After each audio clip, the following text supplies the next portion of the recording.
Good morning, student. So last period we will complete our practice set number 11. I think so you do your homework very clearly.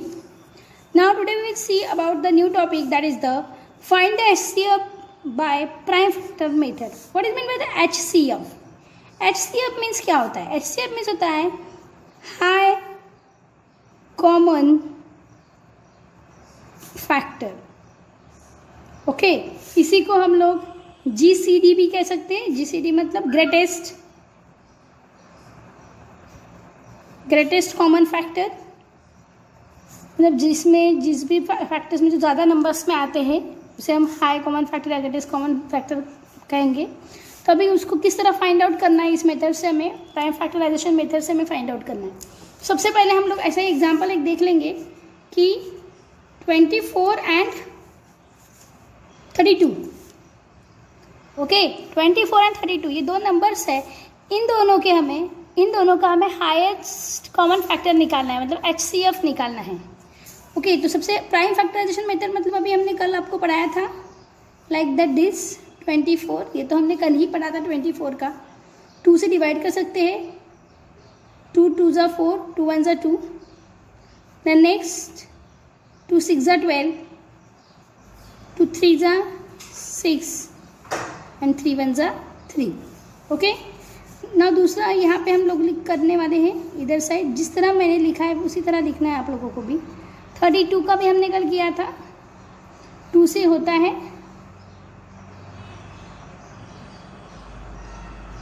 2 1 ज़ा 2 और 2 बचता है तो 16. Okay 16 कौन से table में आता है? 2 के टेबल में आता है. 2 8 ज़ा 16, 2 4 ज़ा 8, 2 2 ज़ा 4 एंड 2 1 ज़ा 2. ओके तो अभी हम इसके फैक्टर्स लिखेंगे, प्राइम फैक्टर्स लिखेंगे. क्या है प्राइम फैक्टर? 24 का प्राइम फैक्टर क्या है? ओके क्या है यहाँ पे? Is equal to 2 into 2 into 2 into 3. ये हो गया 24 का फैक्टर. फिर दूसरा कौन सा है हमारा? 32. इसके भी फैक्टर्स लिखेंगे. क्या है? 2 इंटू 2 इंटू 2 इंटू 2 इंटू 2 है ना. 1 2 3 4 5. ओके 1 2 3 4 5. हाँ तो इसमें कॉमन फैक्टर्स देखने हमें कौन से ज़्यादा से ज़्यादा आए हुए कॉमन फैक्टर. Let's see 1. आप ऐसा भी कर सकते हो या इसके नीचे लाइन भी ड्रॉ कर सकते हो. 1 2 3 ऐसा करने से आसानी से समझ में आता है. यहाँ पे 2 एंड 3 मतलब ये नहीं है. तो कौन कौन से कॉमन फैक्टर आए इसमें से? The common factor of 2 is the HCF of. Therefore हम यहाँ पे लिखेंगे the HCF is equal to क्या आया? 2 इंटू 2 इंटू 2 कितना होता है? 2 2 ज़ा 4, 4 2 ज़ा 8.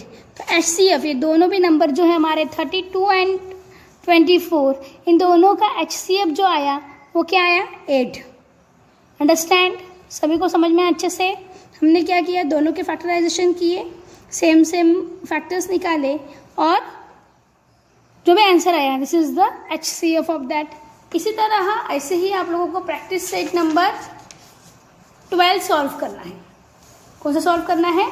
Practice set number 12. इसमें से हम लोग ओनली फर्स्ट क्वेश्चन करने वाले हैं. Second question we will omit it. हम लोग इसको ओमिट करने वाले हैं बिकॉज नेक्स्ट ईयर जो है 8th स्टैंडर्ड में जो है इसका कोई भी काम नहीं. हम जो यही पढ़ने वाले हैं जो नेक्स्ट ईयर हमारे काम आ सकते. Okay so now let's see this practice set.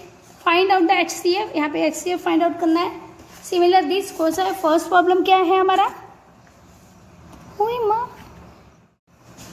सो हमारा फर्स्ट प्रॉब्लम क्या है? 25 एंड 40. इसका हमें प्राइम फैक्टर्स निकालने हैं. सबसे पहले 25 का निकालेंगे. 5 है, इट मीन्स कौन से टेबल में आ सकता है? ये 3 के टेबल में, 5 के टेबल में आता है ना. 5 5 ज़ा 25. 5 कौन से टेबल में आता है? 1 के टेबल में.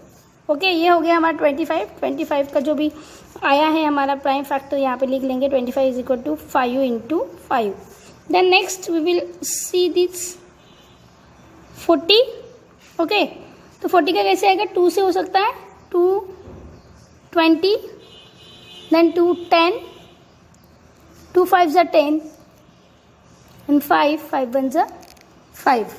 Okay so we write down here also ये जो फैक्टर्स आए 40 के वो भी हम लिख लेंगे। क्या आए हैं 2 इंटू 5। यहाँ पे कॉमन क्या है, ओनली 5 कॉमन आते हैं। क्या कॉमन आते हैं, 5 कॉमन आते हैं। So we write down here, हमारा कॉमन फैक्टराइजेशन जो है वो 5 आता है। HCF is equal to 5। लेकिन इसी को हम थोड़ा सा ऐसा भी लिख सकते हैं, जो हमने 25 का निकाला था उसको अगर आपने और देखा तो 2 से अगर हमने किया 2 1 जा 2, नहीं ये नहीं हो सकता। ऐसा हो सकता है क्या 2 इसको जा सकता है क्या, नहीं। 3 से भी नहीं हो सकता। इट मीन्स ये हमारा लास्ट HCF जो है वो क्या है, 5 ही है। अंडरस्टैंड, समझ में आया। इसी तरह आपको इस एक्सरसाइज में से भी 5 प्रॉब्लम करने, 1 2 3 4 5।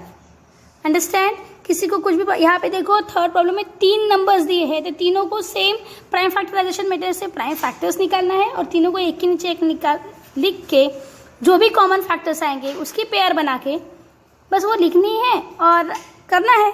अंडरस्टैंड, अगर कुछ भी प्रॉब्लम आए तो you ask me, next period में मैं आप सभी लोगों को और एक बार समझा के दूँगी। Okay, you understand. Thank you, have a nice day.